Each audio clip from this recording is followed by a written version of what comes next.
Stratégie du président rwandais Paul Kagame pour balkaniser la RDC. 1. Corrompre les Congolais, parce qu'ils sont encore aveugles, ils n'ont pas encore su que l'argent a sa fin, ils aiment une vie facile et rapide. 2. Créer une confusion entre les Congolais eux-mêmes, parce qu'ils sont des assoiffés de pouvoir et sont encore immatures sur le plan politique. Ils ne peuvent pas penser plus loin que leur nez. Le régime de Mobutu a gravé dans leur mémoire la vie facile, celle du présent. Gérer l'avenir des Congolais, puisqu'ils ont de difficultés à savoir où ils vont, à quoi aboutir dans tout ce qu'ils font. Voilà la raison de leur aveuglement. 3. Convaincre les Congolais de toujours refuser la voix du peuple, parce que la population congolaise ne veut pas de nous, les Rwandais, sur son territoire. Apprendre à diriger ce peuple, sous le coup du canon imposé.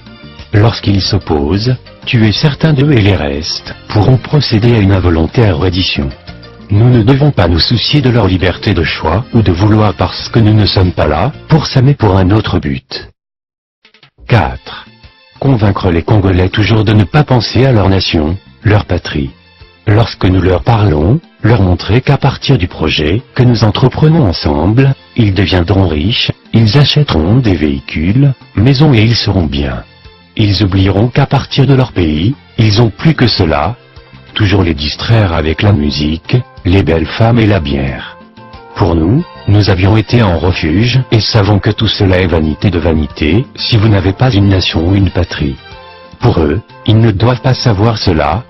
Trouvez toujours parmi eux des collaborateurs, marionnettes qui seront utilisées pour bafouer la souveraineté de leur propre pays. 5. Donner aux Congolais l'honneur éphémère et se rassurer qu'ils en soient aveuglés pour qu'ils ne puissent pas connaître nos buts, objectifs ou cibles. Trouver 4 à 5 escortes militaires pour nos collaborateurs congolais.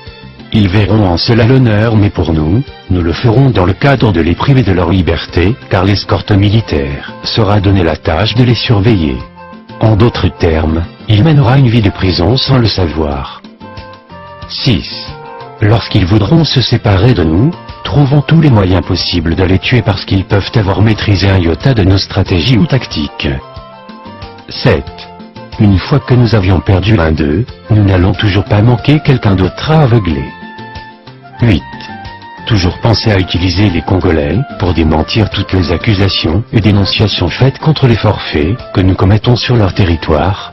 Les Congolais collaborateurs feront tout pour nier notre présence, afin qu'eux-mêmes puissent endosser les responsabilités, car si nous portons un démenti nul ne va nous croire.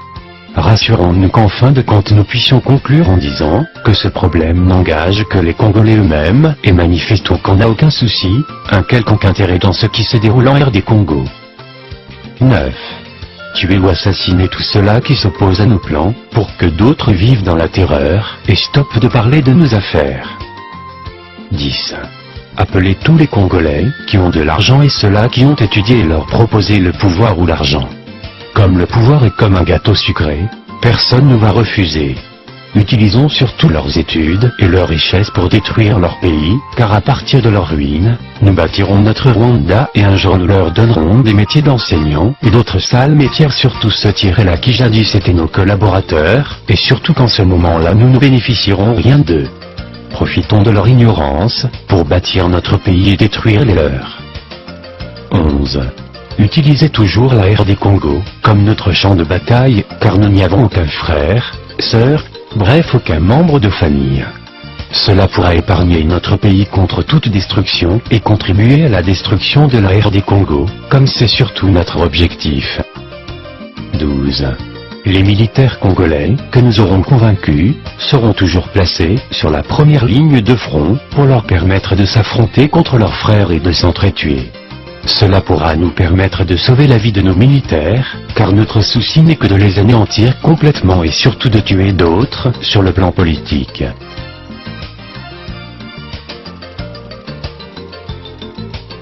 13. Comme nous sommes toujours peu nombreux et moins forts par rapport aux Congolais, utilisons toujours la ruse et non la logique afin de jouer sur l'intelligence des Congolais. S'assurer qu'ils sont toujours désunis pour qu'ils ne s'assemblent pas afin de nous avaler et démanteler complètement nos plans de bonheur pour nous, mais de malheur pour les Congolais. Travaillons jour et nuit pour qu'il n'y ait pas d'unité entre les Congolais. cherchaient toujours à embourber ou salir leurs leaders, en les ralliant à nous pour qu'ils deviennent impopulaires, et finir leur carrière politique dans le vide. Quant à nous, nous serons toujours rassurés, que l'arme est là pour les diriger par la force. 14. Rassurons-nous que les Congolais sont plus forts que nous, mais il manque seulement l'unité. Leur État est bien connu comme riche en ressources naturelles et minérales, mais faisons tout pour qu'ils ne puissent pas en bénéficier. Lorsqu'ils ont gagné un peu d'argent provenant de leurs minerais, proposez le marché d'armes, pour que nous puissions négocier avec des pays fournisseurs, afin de voir comment y gagner des commissions dans la quantité à approvisionner. Une fois que le stock d'armes est disponible, leur montrer que nous avons des troupes à les aider et l'on discute le paiement, pour envoyer les militaires au champ de bataille en leur inculquant une autre idéologie différente de motivation des Congolais. Placez toujours les militaires congolais sur la ligne de front, afin de ne pas perdre nos propres frères, pour qu'ils s'entretuent eux-mêmes. Cela réduira leur force, et nous donnera un jour la chance de dominer complètement sur eux. Une fois sur le sol congolais, dirigez en maître absolu, et oubliez celui-là qui vous a appelé car il est d'avance faible militairement par rapport à vous. 15. Créez en eux la mentalité de guerre, et leur montrer que nous sommes les mêmes, mais nous nous rassurons que tout ce que nous gagnons chez eux nous permettra de construire le Rwanda. Tout ce que les Congolais collaborateurs achèteront au Rwanda, laissez-les paisibles comme nous sommes encore dans les mêmes business, mais une fois que nous n'avons rien de commun avec eux et qu'ils ne peuvent plus nous être utiles, montrez-les que leurs biens achetés au Rwanda entrent dans la catégorie des biens mal acquis, et d'office les confisquer. En ces moments-là, ils fuiront le Rwanda et voltigeront ou papillonneront ailleurs où ils seront démunis et se remémoreront de la gloire éphémère qu'ils ont eue avec les Rwandais. 16. Chaque fois que nous remarquons que la conscience des Congolais